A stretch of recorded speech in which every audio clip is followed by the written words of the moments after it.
jobs that you're going to be creating and the ones that already exist, what laws will you enact to make sure that the illegal aliens in the state of New York will not be obtaining those jobs because the employers are just not doing any background checks, or they have bogus driver's license, bogus social security numbers? I'm not so sure that New York actually needs right now a law similar to that just passed in Arizona. It's my understanding of the law. I haven't directly researched it, but I've got a young lawyer in my office that's taken a good look at it. And she tells me that our New York State police are authorized to enforce the federal immigration laws right now. And they will be enforced. And we will take any illegal aliens and we will bring them to the federals, okay, for them to deal with them and deport them or do whatever the heck they're going to do with them. But we don't want them in the state of New York. And we're not going to live with it anymore. We're not going to pick them up on our welfare rolls. We're not going to, if they're here illegally, they go. My grandfather and my father were immigrants.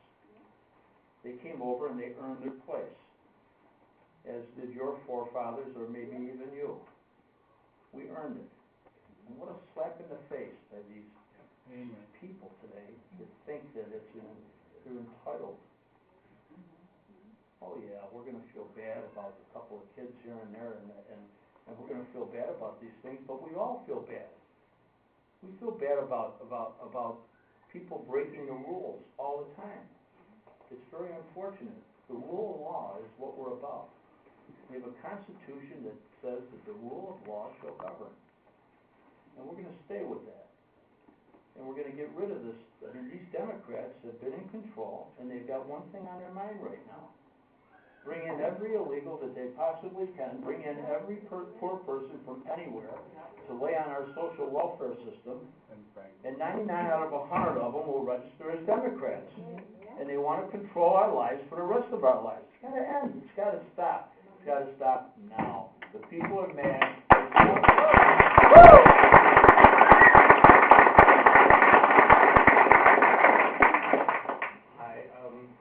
Quick question. Do you believe forced vaccinations are constitutional? I'm sorry, you got forced vaccinations, are they constitutional? I've never had that question.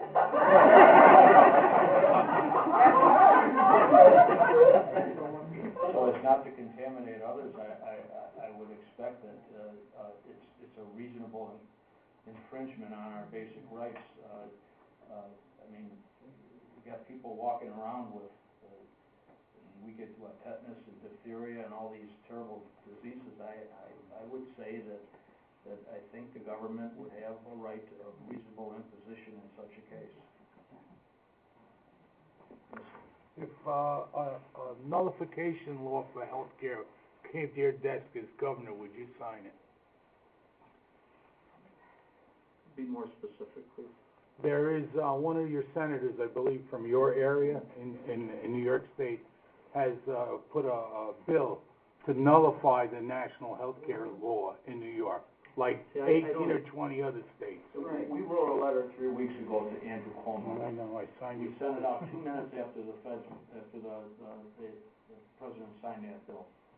And we asked him to join the other states in a constitutional challenge to this law.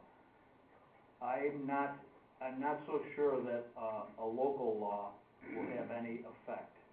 I don't think that we can just go off with a nullification. It may be. I think it deserves some serious legal research. If it can be done, I would be supportive of it, because I think Obamacare is a travesty. It's going to be a travesty for the people of the state of New York, and it's going to be a tax burden that is totally unreasonable. It was very selective in the way it was imposed. They cut out certain elements of the for political purposes, whether it be people in Florida or unions. Everybody was given a special privilege except the taxpayers. Yeah. And what was the rush? I think we all believe that we should have some reasonable health care for every citizen of America, but what was the rush? Why not do it a piece at a time? First go out there and clean up Medicare. Then show us the savings. Then we'll see how to spend the money. And the way they went about it was a travesty. It was an affront to the American people. And more than anything, more than the constitutionality or anything else, it was an affront. And the way the press supported it was just terrible. Yep. You must give these people a